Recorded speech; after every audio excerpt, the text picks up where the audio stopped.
Elle aurait préféré être vierge de tout reproche.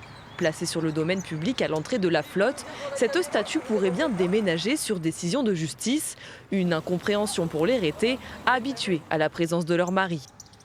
Ça serait stupide de l'ôter, que je l'ai toujours connu là. Je suis parti 35 ans aux Antilles, je suis revenu maintenant et je suis content de la revoir. Donc voilà, je trouve ça complètement un peu débile. Elle vient juste d'être faite, elle a tout vécu. Hein. Elle a eu les mains coupées, la tête coupée, elle s'est pris une voiture dans le ventre. Elle est là, elle est toujours debout, donc pourquoi l'enlever aujourd'hui ?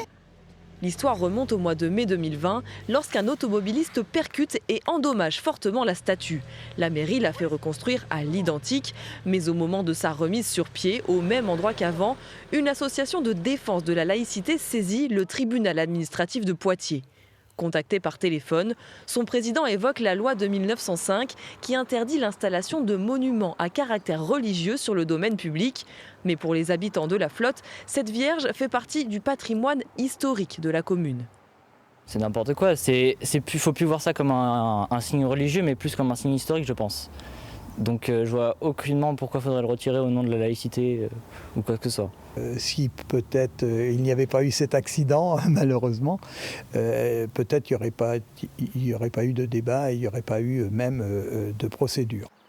Les conclusions du rapporteur public vont dans le sens de l'association de défense de la laïcité. La Vierge doit être déplacée.